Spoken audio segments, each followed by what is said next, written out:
Welcome back to the podcast. Today we're going to be going over your favorite myths. Fitness myths, nutrition myths, all the BS that you've heard. We're about to break it. I love it. First one being shocking the muscle. That's a good one. It's like you have to change up the routine or something of that nature, which is just false. Yeah, like the idea that, if I come in the gym and I do different workouts every single week, I'm going to grow better because my body is so surprised by this new movement.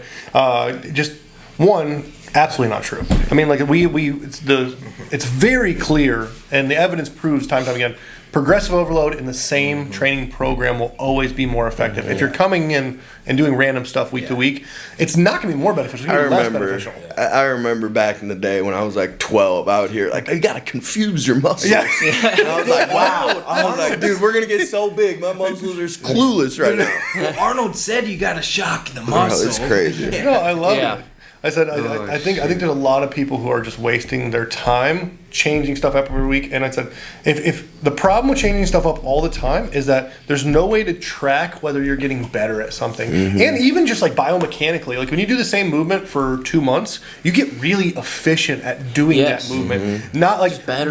When you go to get a hack squat, you haven't been on a hack squat in like 8 months. There's like not a comfortability with it. You're like nervous. You have no idea what load to pick. You end up just like, you can push yourself hard, but it's not going to be the same thing. Or like going from barbells to dumbbells. Like, oh my gosh. Your lat doesn't. I was going to say, people think that they need to change up their workout plans so often. Like, diet plans are so much more susceptible to change than a workout plan is. Like, people, but they don't understand that. Like, I'll easily follow a training program for 6 to 12 months. 6 to 12 months easily.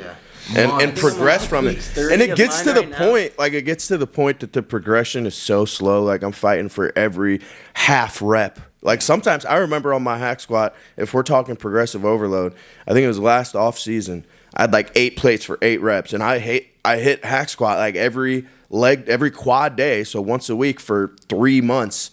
3 months, and I did not hit a PR, and I was attacking 8 plates. And I literally was hitting 6, 7, maybe I'd get 8 again, 6, maybe 5.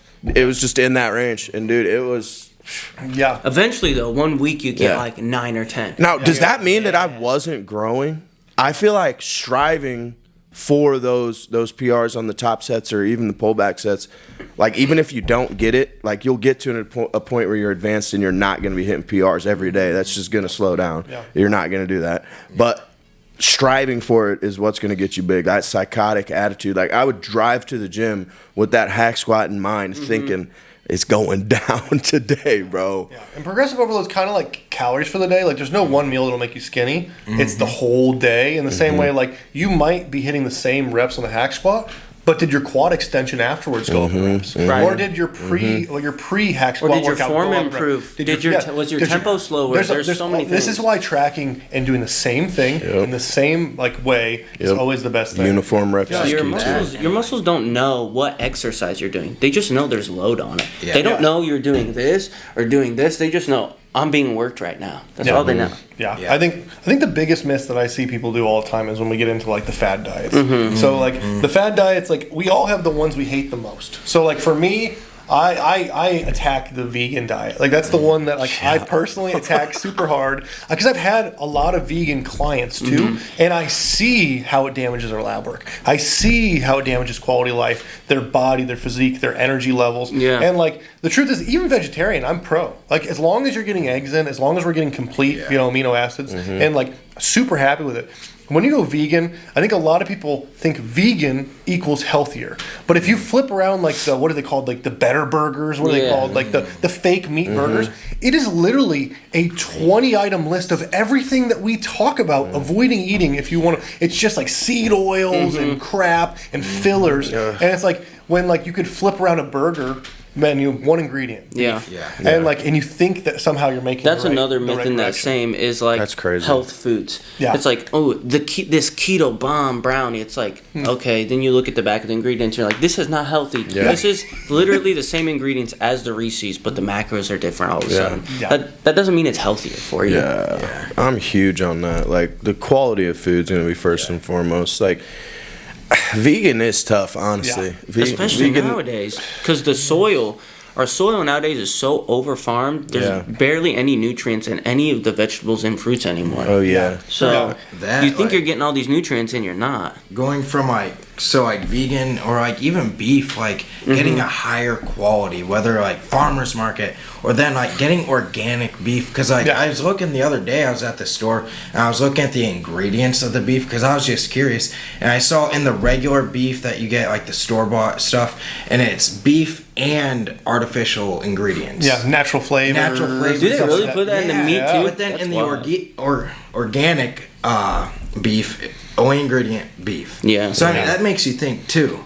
Yeah, ingredients matter so much. Like I said, and I think, like I said, with the vegan diet, not only is there certain nutrients you literally only exist in meat. Yeah. They only exist in meat. So literally B12 being one of the things you'll die without. You have to have meat to get it. If you don't have amino acids and complete chains of amino acids long enough, you will just eat your tissue. I've literally seen people, weren't clients of mine, I've watched people come into the health store I used to work at for a year or two, start vegan, and they get thinner and thinner and thinner. And they're not just losing fat. The fat, they might withering away. They're just withering away. And what happens to a lot of vegans is that eventually, if you don't know what you're doing and you're doing things really wrong, it'll start eating your organs. You'll literally start deteriorating. And I think on the opposite end of the entire metric is carnivore people, and I lean a lot harder in I think it's more appropriate than vegan, but still it's this idea that cutting carbs out, cutting all these things out, and really doing what's it called, the exclusion diet. When you do an exclusion diet, sure, that's going to be better because you probably ended up cutting out a lot of toxic stuff. But the studies are very clear that if you're eating single ingredient clean foods, that having carbs in your diet is beneficial. Like I said, if you do carnivore for more than a year or two even, you'll quickly find that even the biggest carnivore freaks in the world, Carnivore MD, all these guys that were big, they're all eating carbs again because eventually your heart will start having problems because you can't absorb electrolytes without carbohydrates. And then training-wise, even if you're natural, you it'd be so hard without carbs. Dude, I'd feel so flat and weak all the time. Yeah, it really is it's just and I love meat, carnivore diet. We should just call it the carnivore and carb diet. Just put carbs back in there. Don't be stupid. There we go. But seriously, the carbs, if you're, most people are going on the carnivore diet because they think they're going to look shredded and look ripped. And I'm like, dude, watch when you're flat as a pancake and depressed. You're going to be pissed. Yeah, it works and you're going to have diarrhea. Nothing's going to stick when you eat. It's just going to be. I used to always say that the best vegan diet would be vegan diet plus meat. Yep. That's what Seth Feroci does. He'll be 50% vegan, 50% carnivore. I would like to, dude, I would like to literally do an experiment of just me do 1 month of a vegan diet and just watch the transformation. It's horrible. It'd suck. It'd suck. I know. I would never do Jenna that. Jenna asked a really good question the other day that probably people think is that Jenna was I think she asked, how are vegetarian and vegan people not super healthy? All they're eating is healthy vegetables and fruit. And I said, no, they're not. Vegan and vegetarian diet just simply allocates that they don't eat meat. It's so they don't eat these sources.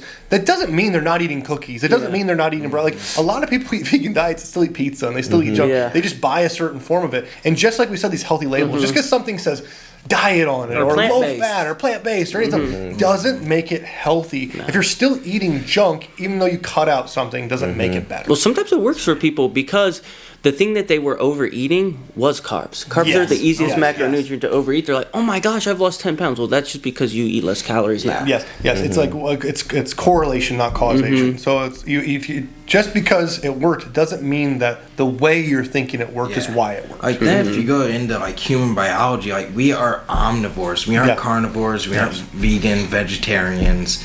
We're supposed to. We got canines. Exactly. Yeah. And we're definitely, if we're anything, we're definitely omnivores with a meat leaning. Yeah. So if you're cutting that out, you're really hurting yourself. And I think that there's not many people who could eat really good sources of meat, really good high quality sources of vegetables and fruit, get natural carb sources, single ingredient foods, and not get every benefit, if not more, than they've gotten from any fad exclusion diet you've ever heard. Even weight loss. I said carbs can be effective for fat loss. There's actually processes in your body that actually ramp up, and you will lose fat faster if you have better carbohydrates. I'm a fan of the complete diet. We should start that. The Hercules complete diet. You know, we're not gonna eliminate anything. We're gonna have everything, and well, maybe sugars and seed oils. But you need to have healthy fats. You need to have meat protein. I mean, you can use isolate. You can utilize, you know, whey protein snacks, but you also need to have carbs.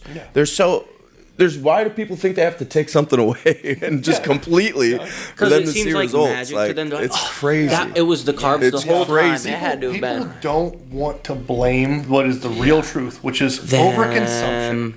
When it comes to food, it's overconsumption always. People that do good on carnivore were overconsuming something that doing carnivore took away. If people who do better on vegan, like I said, might still be over-consuming, but like I said, it's probably you're lower on fats, which is probably even more unhealthy. Exactly. How would you get? I mean, you could, but in terms of like seed oils. In terms of like cholesterol, exactly. So like it was a lot of vegans with bad hormonally. I definitely think like. A lot of people try to do it because they're health focused. Like, I want to do it for my health. Well, I mean, I feel like the best approach to that would be a whole food diet, eating meat, single ingredient foods, fruits, meat mixed with that. That'll be good. This is one of the things that Max said earlier today, which is like, this is why hiring a professional is so important, even if it's for a month, even if it's for a few months, because the truth is like, you can do the wrong thing trying to do the right thing. Like, there's so many people, I feel so bad for them, that are really putting effort into losing fat. Well, they're really putting effort into being healthy, and they just don't know. Like, if you literally don't know, like, I could go out right now and decide to tear my engine apart, and I could have all the best intent, I could put hours and hours into it, I could do everything, I could look stuff up online, and I will fuck my car up. Like, there's zero chance it's going to work out. But you'll know right away that your vehicle will not. The human body's pretty resilient. You could go in there and really go through life and really just be screwing yourself over. And you're really not gonna know it, but you're gonna wonder why you can't achieve some of the fitness goals that you have and can't see some of the changes that you have. You're gonna wonder why you feel the way that you feel. There's gonna be a lot. Gonna be a lot, and you could think you're doing it right, and you're gonna start blaming other things, but really there's different factors at play. Think about that comparison there real quick. It's just like, how many people are doing that with their fat loss or their health journey? It's like, they've been doing this, like the working on the engine themselves. They've been winging it, not taking it to the mechanic, and now your car has not been running for 5 or 6 years. Like, you have not successfully got this car running for 5-6 years, and you still go, I'm not going to take the mechanic. I'm not going to take it to the mechanic. I'm going to figure out this year I'll do a different Facebook post and I'll follow that. Like it's like, if you're not optimizing your health through a professional, just do it. Just like going off that, like, your car is like a high level, or not your car, your body is like a high level car. Your body is like a Lamborghini. It's not like some crappy minivan. And are you gonna take a Lamborghini to a professional, or are you gonna just try to fix it yourself? Take it to your cousin Mike that worked on exactly. a car. You're not gonna do that. So like, why with your body, why do you just try to fix it and not without the knowledge? I've came to the conclusion that some people really don't care about their health. They go to the gym just to have some type. Like some people don't care. They don't want it. They're like, they want their lives. I'm not even here to gain muscle. I just want to fucking, I just want to eat whatever friends, I want, live in comfortability forever. And that's cool too. I mean, like, work out so that you can eat whatever you want. Okay. I mean, like, dude, if people don't care, but like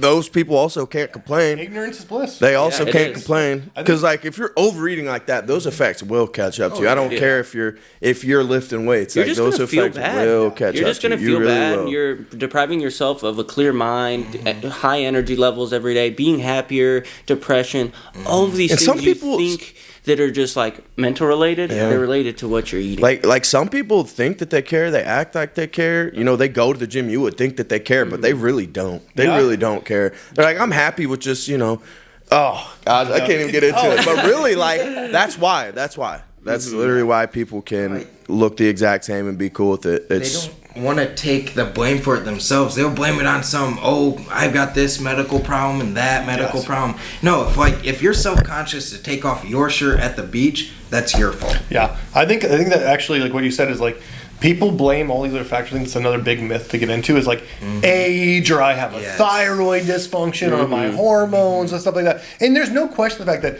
these things exist, but they exist on such a marginal level. It's like the amount of people that we've had come to us that are like, I have Hashimoto's, which if people don't know, that's the thyroid disorder where it's not running fast enough, and that would make it impossible for you to lose weight.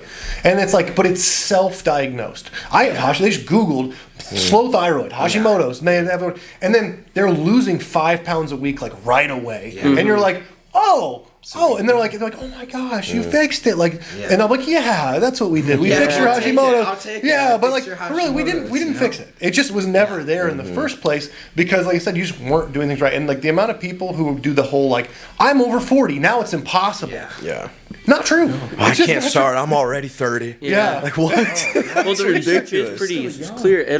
You do see a decrease in metabolic rate, a decrease in testosterone, decrease in like hormones. Is that because you're getting older though, or is it just because 80% of people start losing muscle and getting unhealthy during that? Yes, they're giving up on the things that that's what's driving the data, not just the age. We all know also the guys in the gym who are 60 years old, 50-year-old ladies who are 56, healthy as a horse. They look great. You can tell they're younger looking than they would it's like because John. They did the right stuff. Exactly. John's 76 years old in PRs. Exactly. I said, if anybody is thinking any of these myths, and he's probably not even on TRT. He's not on anything. No. Dude, all the dude he's 76, hitting PRs in the gym without TRT, and you think you need it at 35? He's got the farmer stuff. You think you need it at 17? That too. John's just running a cycle of dopamine. That's what it is. He really is. Seriously. He's a dopamine dispenser. He's a good guy. I wish I was that happy in the gym. Oh, yeah. I wish I was that happy. You can't not be happy when you're around him. He's the prime example of it, though. We hear it all the time. People like we get so many intake calls and so many new like leads every week that we get on the phone with, and all the time it's, I'm postmenopausal, so just like losing weight isn't an option for me, or like. Oh yeah, my testosterone's crashed, so I just can't lose weight, or any number of these obvious things you can put on here. But like in almost all cases, not only are these separate matters that have nothing to do with fat loss that you could easily maneuver around, and those are also super fixable things if it's really the problem. Right. Rarely the problem though. Yeah. Another one that people talk about too is like eating in the evening. I don't eat before 8, otherwise it goes straight to your hips. There's literally no science. There's literally no science. Like you can eat. Okay, I shouldn't say it. I was about to say, but there's not a time of day that eating carbohydrates is going to have you build more fat than it would at a different time of day, or any food. Like or any food. honestly. I love to so I train pretty late.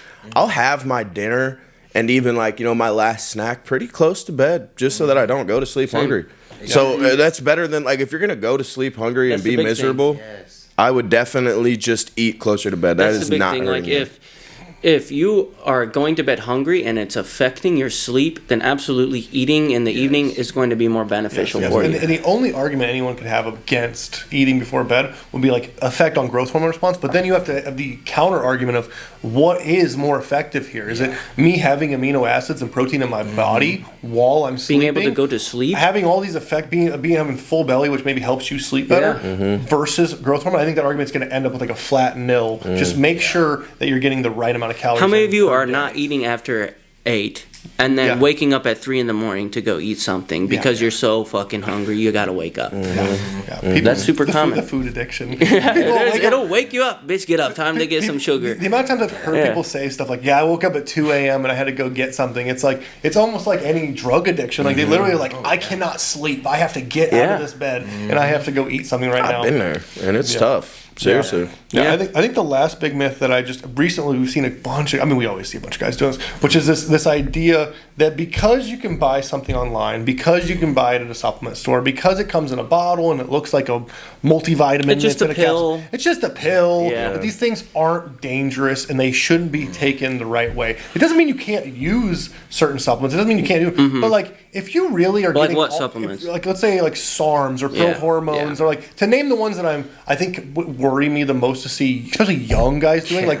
one, if you're young, just don't do them. Yeah. Two, if your education on saying I'm educated enough to take these was from a few Google searches, don't take them. Yeah. And if or your favorite influencer on TikTok. Exactly. Yeah. And He's just like, oh yeah, trust me, I tried it. We're good. I've been on Rad for 2 years straight. Yeah, it's great. Yeah, if you don't understand the fact that like shutting down your natural testosterone is already something that's hard enough to fix for us with people, especially when you're young. You're young though, because if you don't allow your body to actually ever reach peak testosterone, it's just like height. So people will mess with things that affect their height. If you never reach your peak height, it won't come back later. So if you never allow your body 19, 20, 21, 22 to reach those peak testosterones, it'll never come back. Well, your glands aren't fully developed. Yeah. As a male, your pituitary and your pineal gland aren't fully developed till you're like 25.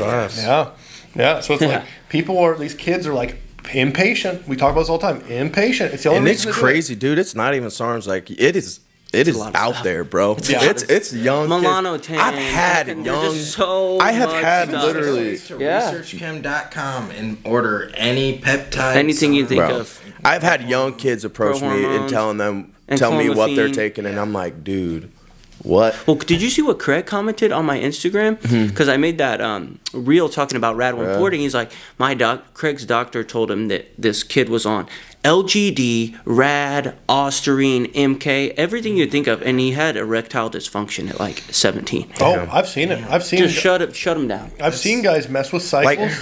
Why you'd hate that, bro? There's something like before you even touch even like a natural test booster, just a natural test booster that doesn't even have any type of hormone fluctuation. Before you even think of touching that, let alone a SARM, let alone like injecting, you need to. Have you tried just straight on nutrition and training? Yeah. Like I feel like most guys, kids nowadays, they have with not even maximized those two before they get on something. They eat like dog shit. They train off of like Sam Sulek's YouTube, and then they're like, "Fuck it, I'm hopping on gear." Yeah, and I'm like, "Dude, dialed in. Oh my gosh, 3 months, man, I'm ready. crazy." I think one of the best examples of this, and I'm going to mess this up because I don't know sports as well as you guys do, but I saw like the study they were doing on. It was like USC, that's the big football, USF or something like that. USC, massive school, and it showed their freshmen, like their pictures they took before their freshman like summer season to like what they looked like just starting their first season. And everyone's like, "Oh my God, USC guys are on steroids.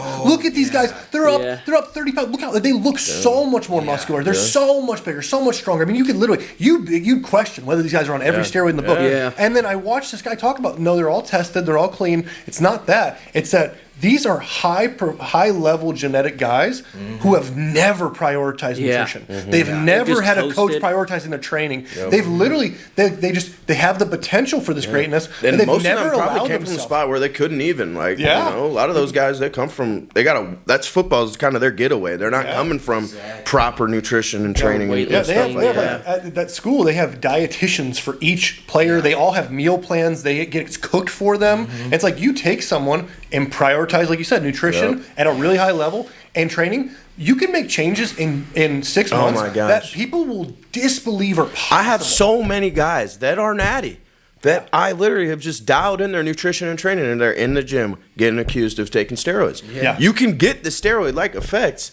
Like the steroid is just really the icing on the cake if you need it. You know, at the level where we were just talking about this yesterday, when it's necessary, that's the key. Is that most guys are 3-4 years from what we would call like hitting that super physiological cap. Even longer, dude. Even longer. You could train for 10 years and still not be. And I understand that in the bodybuilding terms, you cannot allow yourself the 10 years time, because if you wait till you're 28 or 29 to start the cycles, by the time you've really got the effective nature, like you're going to be. A lot of guys were late to the game. Joey Swoll didn't even start working out till he was 26. Joey Swoll has never won a professional bodybuilding. And then Samson Dauda, I think, didn't really start bodybuilding until he's like 26. 27. There's the rare occurrences, but like I just think that like I get that, but even there, I agree with you, which is that be more patient than less. I'm not saying, hey, you should train if you want to be the biggest bodybuilder in the world. I'm not saying train naturally till you're fucking 27 years old, but if you are within 6 months, a year, 2 years of starting, and I'm talking about not starting like just starting to train. I'm talking about starting to do everything perfect for that long. Then you're asking these questions, you are asking the wrong questions. Yeah, I feel like it took me like like even 5 years, like right now I feel like I'm on, like I'm doing everything's good, this training is crazy, and it's taking me like 4 or 5 years to get to that point where I'm like, okay, how am I growing more right now than I was in years 2 and 3? And it's just because things get better. You get better, you're smarter, and if you make the jump with gear, you miss the optimization to where you're forced to make things perfect to work. We see a lot of guys on gear that are just like dumb about this stuff. They're dumb on it, and like you look at them and you go, how are you getting away with all this dumb stuff you're doing? It's because of the gear. It's because of some of the things that they skipped over. But you just go, man, if this person had done it, did know you this can stuff. tell when some of the young kids skipped that stepping stone and didn't really kind of let their natural potential amount to the way it should. You can tell because it's like just the side effects and the way they start to shape up. Yeah, it's like, exactly. I can totally tell when I'm like, this kid.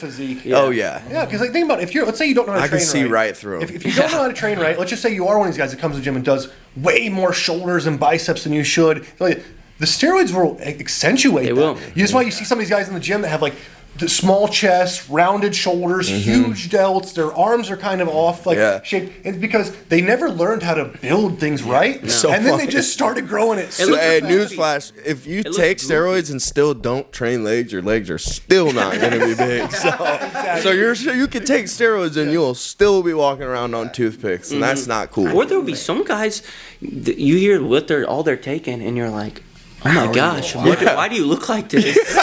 Seriously, like, you should not be taking that. And be this is a like little harsh. This is a little harsh, but I've heard so many times people are like, "Oh, I'm taking this, and that," and I'm like, "Dog, exactly. You look like shit for all that given." Genuinely. For all that given, I mean, gosh, when that comes into play, like they're running vanity drugs for no reason. They're not even bodybuilders. They're just gym bros. And imagine what they're running look like when they come off. If they look bad on, it's only even worse off. Seriously. That really happened to me just the other week. This dude, I mean, it was a grocery list full of gear that he's on. And I was just like, dude, I am 10 years younger than you.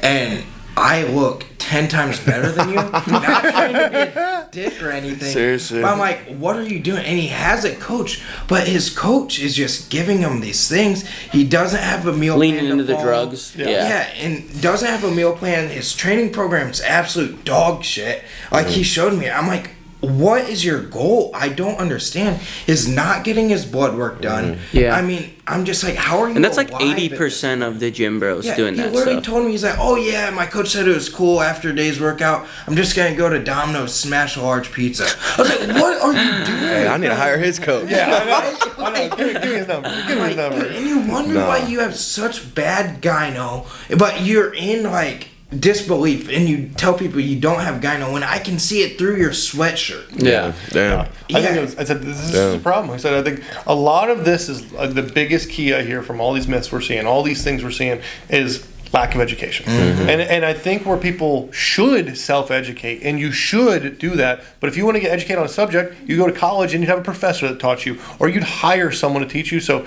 if you're someone who, anything we hit on today, you're like, I'm doing that. I'm literally doing that thing that you just made fun of. Like, I'm doing the fad diet, or I'm doing this weird thing, or like, I'm one of those people that thinks I can't lose weight after menopause. Like, hire a professional. It's just that simple. And even if it's not us, find someone who can guide you to being your healthiest self sooner. That way, not only can you fix these problems, but you can live a better quality of life. And make sure that professional isn't just self-made professional that doesn't know what they're doing. Yeah. I agree. We've done a complete 180. It's like, even just in the early 2000s when the internet was just kind of, first starting up, you had no information. You had to read magazines and stuff. And now, just 20 years later, now we have over information, too much information. There's more bad information than good information now. And you really do have to be your own detective. I love it. Or pay someone to be a detective. I'll stay safe out there. If you want to see us bust some more of these myths, you let us know which ones you're looking at, and we'll crush them too.